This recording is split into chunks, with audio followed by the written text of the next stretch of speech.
Good evening students, তোমাদেরকে আমাদের channel education 40 WB তে স্বাগত।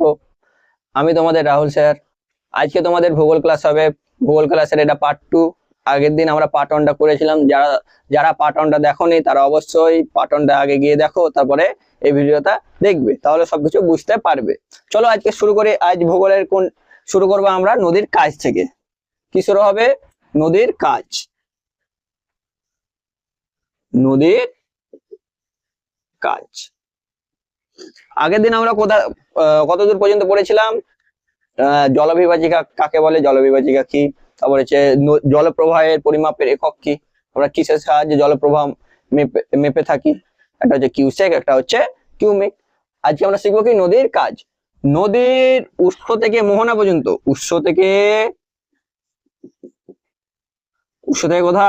মোহনা পর্যন্ত নদী তিনটি কাজ করে। কটি কাজ করে? তিনটি কাজ। নদীর উৎস থেকে মোহনা পর্যন্ত নদী কটি কাজ করে? তিনটি কাজ। একটা হচ্ছে ক্ষয় কাজ, 2 নম্বর হচ্ছে বহন,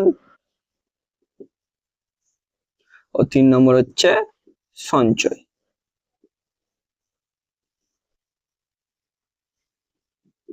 তাহলে নদীর উৎস থেকে মোহনা পর্যন্ত তিনটি কাজ করে। কি কি?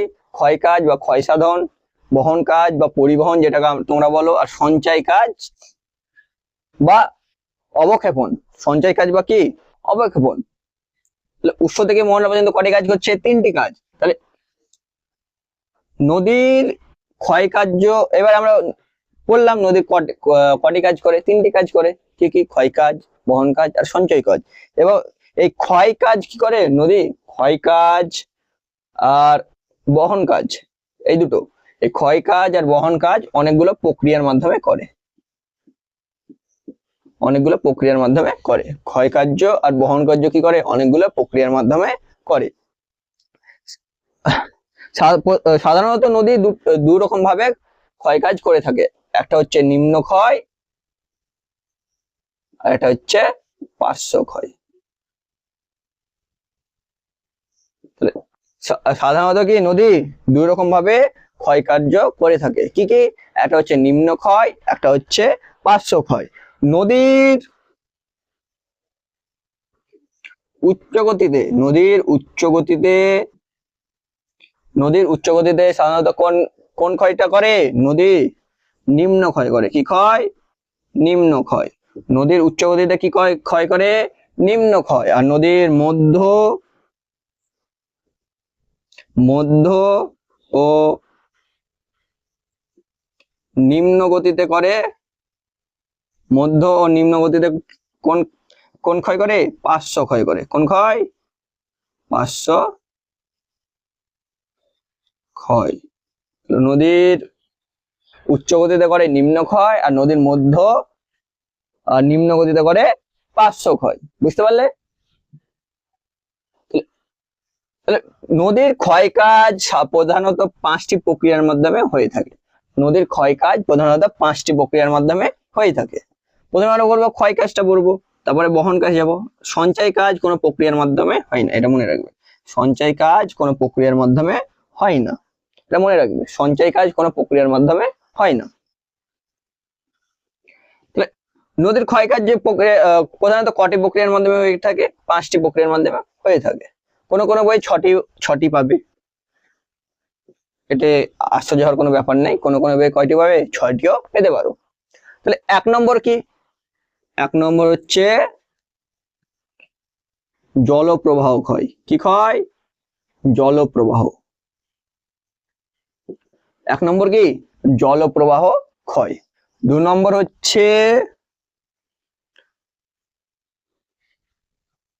ঘর্ষণ ক্ষয়। 2 নম্বর কি? ঘর্ষণ ক্ষয়। 1 নম্বর হচ্ছে জলপ্রবাহ ক্ষয়, 2 নম্বর হচ্ছে ঘর্ষণ ক্ষয়, 3 নম্বর হচ্ছে অবঘর্ষণ ক্ষয়। 3 নম্বর কি? 3 নম্বর হচ্ছে অবঘর্ষণ ক্ষয়। 4 নম্বর হচ্ছে বুদবুদ ক্ষয়।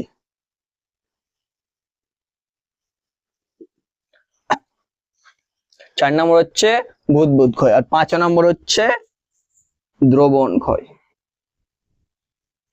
5টি ক্ষয় পড়লাম। একটা হচ্ছে জলপ্রবাহ ক্ষয়, 2 নম্বর হচ্ছে ঘর্ষণ ক্ষয়, 3 নম্বর হচ্ছে অপঘর্ষণ ক্ষয়, 4 নম্বর হচ্ছে বুদবুদ ক্ষয়, আর 5 নম্বর হচ্ছে দ্রবণ ক্ষয়। বোঝা গেল? এবার আমাকে কোন জলপ্রবাহ ক্ষয় কাকে বলে, ঘর্ষণ ক্ষয় কি, অবঘর্ষণ ক্ষয় কি, বুদবুদ ক্ষয় কি, দ্রবণ ক্ষয় কি, এগুলো আমাকে জানতে হবে। তাহলে জলপ্রবাহ ক্ষয় মানে কি? যখন জলপ্রবাহ, জলের প্রবাহ যখন বেশি হবে, জলপ্রবাহ যখন বেশি হবে, জলপ্রবাহ কখন বেশি হয়, কোথায় বেশি হয়? পার্বত্য অঞ্চলে বা উচ্চ গতিতে জলপ্রবাহ কি হয়? বেশি হয়। তো জলপ্রবাহ কি হবে? যখন বেশি হবে তখন কি হবে? জলপ্রবাহ বেশি হচ্ছে, একটা নদী যাচ্ছে, দেখো এখানে আমি একটা দেখাচ্ছি, এই নদী আছে, জলপ্রবাহ যখন বেশি হবে নদী উপত্যকার সাইডে কি করবে? জলগুলো প্রবল বেগে ধাক্কা মারবে, প্রবল বেগে কি করবে? ধাক্কা মারবে। এর ফলে এই উপত্যকার সাইড গুলো কি হবে? ক্ষয়প্রাপ্ত হবে। উচ্চ গতিতে যত জলপ্রবাহ বেশি হবে এই পাশগুলো কি হবে? উপত্যকার পাশগুলো ক্ষয় হবে, অনেক ক্ষয় হবে। ক্ষয় হতে হতে কি পাশগুলো অনেক চওড়া হয়ে যাবে, এক টাইম কি হবে? সেগুলো চওড়া হতে হতে থাকবে, চওড়া হতে হতে থাকবে। তখন সেটাকে আমরা কি বলবো? জলপ্রবাহ ক্ষয় বলবো। তাহলে জলের প্রবাহ যখন অত্যাধিক হবে তখন নদীর উপত্যকার দুই সাইড কি করবে? ক্ষয় করা শুরু করবে। ক্ষয় করার মাধ্যমে এগুলো কি হবে? আস্তে আস্তে ক্ষয় হয়ে জলের সঙ্গে মিশে যাবে। তখন সেটাকে আমরা কি বলবো? জলপ্রবাহ ক্ষয় বলবো। সেটাকে কি বলবো? জলপ্রবাহ ক্ষয়।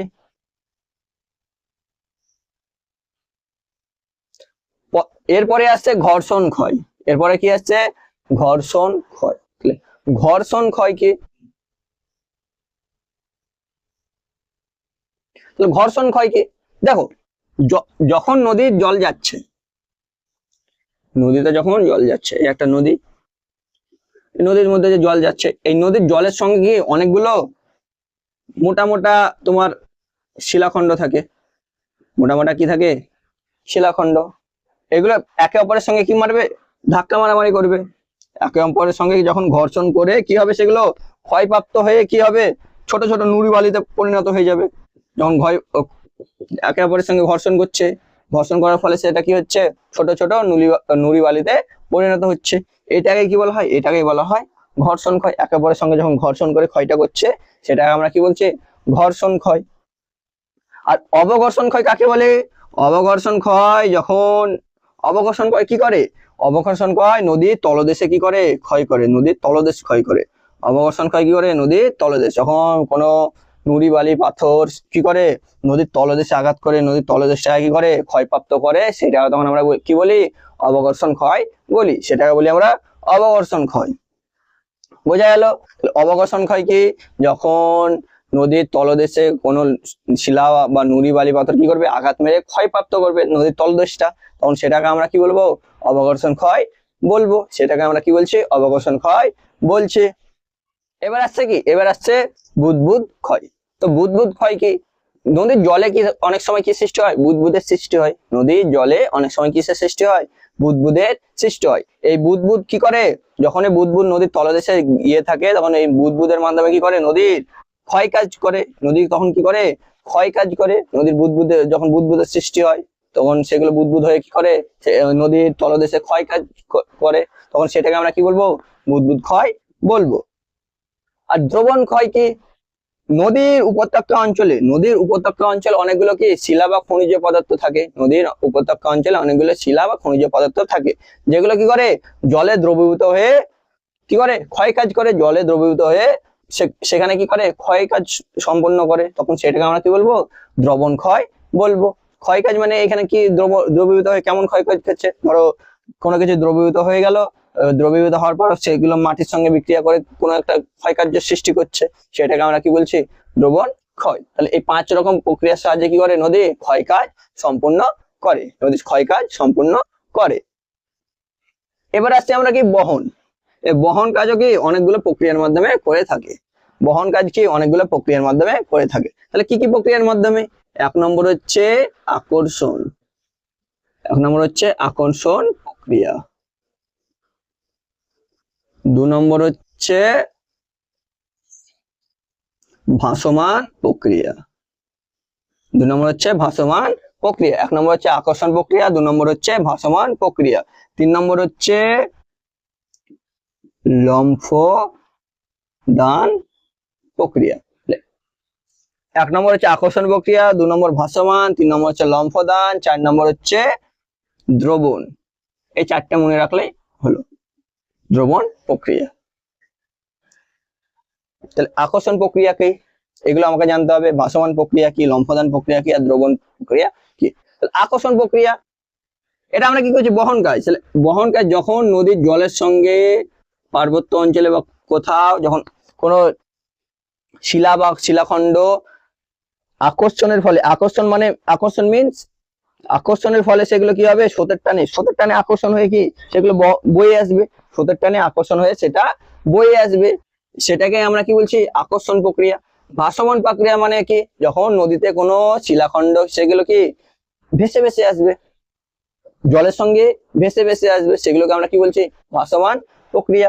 লম্ফদান প্রক্রিয়া কাকে বলে, লম্ফদান প্রক্রিয়া মিন্স ধরো কোনো শিলাখণ্ড আছে নদীতে আসছে, গিয়ে কোথাও একটা ধাক্কা লাগলো, ধাক্কা লাগার পরে কি সেগুলো লাফাতে লাফাতে জলের সঙ্গে প্রবাহিত হবে, লাফাতে লাফাতে সেগুলো কি হবে, জলের সঙ্গে প্রবাহিত হবে। এই প্রক্রিয়াকে কি বলা হয়, লম্ফদান প্রক্রিয়া। কি বলা হয়, লম্ফদান প্রক্রিয়া। আর 4 নম্বর হচ্ছে দ্রবণ প্রক্রিয়া। 4 নম্বর কি, দ্রবণ প্রক্রিয়া। নদীর মধ্যে কি থাকে, নদীতে লবণও থাকতে পারে, জিপসামও থাকতে পারে, এগুলো জলের সঙ্গে দ্রবীভূত হয়ে কি হয়, এক জায়গা থেকে অন্য জায়গা জলপ্রবাহের সঙ্গে গিয়ে থাকে, এক জায়গা থেকে অন্য জায়গা গিয়ে থাকে। এটাকে কি বলা হচ্ছে, এটাকে বলা হচ্ছে দ্রবণ প্রক্রিয়া। নদীতে লবণ থাকে, জিপসাম থাকে, অনেক কিছুই থাকে, সেগুলো কি হচ্ছে, দ্রবীভূত হয়ে নদীর জলের সঙ্গে কি হচ্ছে, প্রবাহিত হয়ে যাচ্ছে, এটা হচ্ছে দ্রবণ প্রক্রিয়া। আর এটা কি বললাম, সঞ্চয় প্রক্রিয়া, কোনো সঞ্চয় কার্য কোনো প্রক্রিয়ার মাধ্যমে হয়ে থাকে না, সঞ্চয় প্রক্রিয়া কি কোনো প্রক্রিয়ার মাধ্যমে হয়ে থাকে না। বোঝা গেল তাহলে, এগুলো হচ্ছে নদীর কাজ। নদীর প্রধানত 3টি কাজ হয়, ক্ষয় কাজ, সঞ্চয় কাজ আর বহন কাজ। ক্ষয় কাজ কিছু প্রক্রিয়ার মাধ্যমে করে থাকে, বহন কাজও কিছু প্রক্রিয়ার মাধ্যমে করে থাকে, কিন্তু সঞ্চয় কাজ কোনো প্রক্রিয়ার মাধ্যমে করে থাকে না। এবার আসছে আমার নদীর ষষ্ঠ ঘাতের সূত্র, এটা খুব ইম্পর্টেন্ট। নদীর ষষ্ঠ ঘাতের সূত্র, এটা মাধ্যমিকে অনেকবার পড়ে। নদীর ষষ্ঠ ঘাতের সূত্র কি, নদীর ষষ্ঠ ঘাতের সূত্র, নদীর ষষ্ঠ ঘাতের সূত্র কি, দেখো নদী যখন বয়ে চলছে, একটা নদী আছে, নদী কি হচ্ছে, বয়ে চলছে, বয়ে যাচ্ছে, কোনো কারণে কি হলো, নদীর জলের গতিবেগ বেড়ে গেল, কি হয়ে গেল, বেড়ে গেল, কোনো কারণে নদীর জলের গতিবেগ বেড়ে গেল, কি হয়ে গেল, দ্বিগুণ হয়ে গেল, নদীর জলবেগ কি হয়ে গেল, দ্বিগুণ হয়ে গেল। যখনই নদীর জলবেগ দ্বিগুণ হয়ে যাবে, তখন তার কি হবে, বহন ক্ষমতাও কি হবে, বেড়ে যাবে, বহন ক্ষমতাও বেড়ে যাবে। তো কত গুণ বাড়বে, কোনো একটা নদীর জলবেগ কি হলো, দ্বিগুণ হয়ে গেল, দ্বিগুণ হয়ে যাওয়ার ফলে কি হচ্ছে, এর বহন ক্ষমতা কি হচ্ছে, বেড়ে যাচ্ছে। কত গুণ বাড়ছে, 2⁶ বা 64 গুণ বেড়ে যাচ্ছে, 2⁶ বা 64 গুণ বেড়ে যাচ্ছে।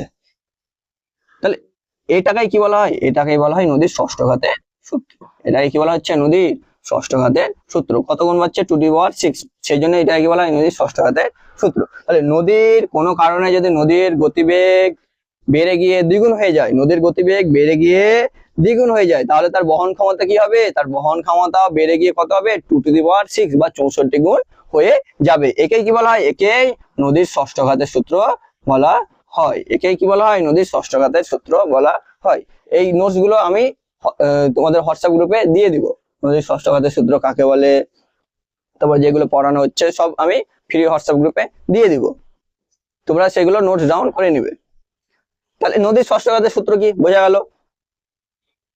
তাহলে নদীর ষষ্ঠ ঘাতের সূত্র এটাই। আর নদীর সঞ্চয় কাজ কোথায় হয়? নদীর সঞ্চয় কাজ যেটা বললাম, নদীর সঞ্চয় কাজ, নদীর সঞ্চয় কাজ কোথায় হয়? নদীর সঞ্চয় কাজ এটা কোথায় হয়? নদীর সঞ্চয় কাজ হয় নদীর মোহনায়। কোথায় হয়? নদীর মোহনায়। নদীর সঞ্চয় কাজটা কোথায় হবে? নদীর মোহনায়। আর সঞ্চয় কাজ কোন গতিতে হয়? সঞ্চয় কাজ হয় নিম্ন গতিতে। সঞ্চয় কাজ হয় নিম্ন গতিতে। সঞ্চয় কাজ কোন গতিতে হচ্ছে? নদীর নিম্ন গতিতে হচ্ছে। বোঝা গেল? তাহলে নদীর নিম্ন গতিতে কোন কার্য হয়? সঞ্চয় কাজ। আর নদীর উচ্চ গতিতে কোন কার্য হয়? নদীর উচ্চ গতিতে হয় ক্ষয় কাজ। উচ্চ গতিতে হয় ক্ষয় কার্য। ক্ষয় কাজ। নদীর উচ্চ গতিতে হচ্ছে ক্ষয় কার্য, নদীর নিম্ন গতিতে হচ্ছে সঞ্চয় কার্য। তাহলে এইগুলো তো আমরা পড়লাম নদীর উচ্চ। তাহলে আকর্ষণ এই ক্ষয় কাজ, বহন কাজ, সঞ্চয় কাজ তো বললাম। তার আগে জানার দরকার ছিল নদীর গতি। নদীর গতি কয়টি? নদীর গতি এগুলো আমরা বলছিলাম, নদীর উচ্চ গতি, মধ্যগতি, নিম্ন গতি। এগুলো কি? এগুলো কি? তাহলে নদীর বিভিন্ন গতির সম্পর্কে আমাকে জানতে হবে। এটা আগে করালে বেশ ভালো হতো। এখানে পড়ে নাও নদীর গতি। তাহলে নদীর কটি গতি আছে? নদীর গতি, নদীর কটি গতি আছে? নদীর তিনটি গতি আছে। কটি? তিনটি। কটি গতি? তিনটি। কি কি? একটা হচ্ছে উচ্চ গতি, উচ্চ গতি বা পার্বত্য প্রবাহ। 2 নম্বর হচ্ছে মধ্যগতি। 2 নম্বর হচ্ছে মধ্যগতি, 3 নম্বর হচ্ছে নিম্ন গতি। বাকি বদ্বীপ প্রবাহ। 2 নম্বর হচ্ছে নিম্ন গতি বা বদ্বীপ প্রবাহ। মধ্যগতিকে আর একটা নামে জানি, সমভূমি। সমভূমি কি? প্রবাহ। মধ্যগতিকে কি নামে জানা হয়? একটা সমভূমি প্রবাহ। কেন? তাহলে বলছি। তাহলে নদীর উচ্চগতি কাকে বলে? নদীর উচ্চগতি যখন নদী পার্বত্য অঞ্চল দিয়ে প্রবাহিত হবে। পার্বত্য অঞ্চল দিয়ে। কোথা দিয়ে? পার্বত্য অঞ্চল মানে কি? এটা ধরো একটা পর্বত, এই পর্বত এখান থেকে ধরো নদীটা উৎপন্ন হয়েছে। নদীটা যখন এই পার্বত্য অঞ্চল দিয়ে প্রবাহিত হবে তখন এর গতি কি হয়? সর্বোচ্চ হবে। নদীর এই গতি কি হবে? সর্বোচ্চ হবে। তখন এটাকে কি বলছি আমরা? নদীর উচ্চ গতি। কেন পার্বত্য প্রবাহ বলা হচ্ছে? কারণ নদীর পার্বত্য অঞ্চলে কি হয়? আমরা জলপ্রবাহের গতিটা বেশি দেখতে পাই, তার জন্য এটাকে কি বলা হয়? পার্বত্য প্রবাহ বলা হয়। নদীর মধ্যগতি বা সমভূমি প্রবাহকে যখনই নদীটা কি করবে? পার্বত্য প্রবাহ ছেড়ে যখন কি সমভূমি অঞ্চলে আসবে। পার্বত্য প্রবাহ ছেড়ে কোথায় আসবে? পার্বত্য প্রবাহ ছেড়ে সমভূমি অঞ্চলে আসবে। তখন নদীর গতিটা কি হয়ে যাবে? কমে যাবে। নদীর গতিটা কমে যাবে। কমে গিয়ে সেটা কি হয়ে যাবে? মধ্যগতি হয়ে যাবে। কোন গতি হয়ে যাবে? মধ্যগতি বা সমভূমি প্রবাহ। সমভূমি প্রবাহ কেন? পার্বত্য অঞ্চল ছেড়ে সমভূমিতে প্রবাহ হচ্ছে বলে এই গতিটা কি হয়ে যাচ্ছে? মধ্যগতি হয়ে যাচ্ছে। আর নদীর নিম্ন গতি কোথায় দেখতে পাওয়া যাবে? নদীর নিম্ন গতি যখন মোহনায়। কোথায় দেখতে পাওয়া যাবে? মোহনার কাছাকাছি। সমভূমি ছেড়ে মোহনার একটু আগে মোহনায় কি দেখতে পাওয়া যাবে? নদীর নিম্ন গতি দেখতে পাওয়া যাবে। একে বদ্বীপ প্রবাহ কেন বলা হয়? কারণ নদীর মোহনায় কি গঠিত হয়? বদ্বীপ গঠিত হয়। নদীর মোহনায় কি গঠিত হয়? বদ্বীপ গঠিত হয়। তাহলে বদ্বীপ কোথায় গঠিত হয়? নদীর মোহনায়। তার জন্য নিম্ন গতিতে কি বলা হয়? বদ্বীপ প্রবাহ বলা হয়। আর বদ্বীপ কোন গতিতে সৃষ্টি হয়? নিম্ন গতিতে সৃষ্টি হয়। কোন গতিতে? নিম্ন গতিতে। তাহলে নদীর বদ্বীপ প্রবাহ কাকে বলে? মধ্যগতি। মধ্যগতির পরেই কি হয়? মধ্যগতির পরেই নদীর নিম্ন গতি শুরু হয়। আর এই নিম্ন গতিতে কি সৃষ্টি হয়? বদ্বীপের সৃষ্টি হয়। তার জন্য একে কি বলা হয়? বদ্বীপ প্রবাহ বলা হয়। এই কোশ্চেনটা এমসিকিউ অনেকবার আসে যে নদীর কোন প্রবাহে নদীতে বদ্বীপের সৃষ্টি হয়? কোন প্রবাহে? কোন গতিতে? কোন গতিতে? নদীর নিম্ন গতিতে বদ্বীপের সৃষ্টি হয়ে থাকে। হয়ে গেল। নদীর গতি কটি? তিনটি। একটা হচ্ছে উচ্চগতি বা পার্বত্য প্রবাহ, 2 নম্বর হচ্ছে মধ্যগতি বা সমভূমি প্রবাহ, 3 নম্বর হচ্ছে নিম্নগতি বা বদ্বীপ প্রবাহ। এবার আসছে আমাদের কি? আদর্শ নদী কাকে বলে? আদর্শ নদী। আদর্শ নদী কাকে বলে? যেই সব নদীতে কি এই তিনটি গতি দেখতে পাওয়া যায়, যেসব নদীতে আমি এই তিনটি গতি দেখতে পাবো সেইগুলোকে কি বলা হয়? আদর্শ নদী বলা হয়। যেমন যেমন হচ্ছে গঙ্গা। গঙ্গাতে কি আমি উচ্চ গতি, মধ্যগতি, নিম্ন গতি তিনটি গতি লক্ষ্য করতে পারি, তার জন্য গঙ্গাকে কি বলা হয়? আদর্শ নদী বলা হয়। গঙ্গাকে কি বলা হয়? আদর্শ নদী বলা হয়। বোঝা গেল তাহলে আদর্শ নদী কাকে বলে? যেসব নদীতে কি আমি উচ্চ গতি, মধ্যগতি, নিম্ন গতি তিনটি গতি লক্ষ্য করা যায়, এই তিনটি গতি কি করা যায়? লক্ষ্য করা যায়, সেই সব নদীকে কি বলা হয়? আদর্শ নদী বলা হয়। সেই সব নদীকে কি বলা হয়? আদর্শ নদী বলা হয়।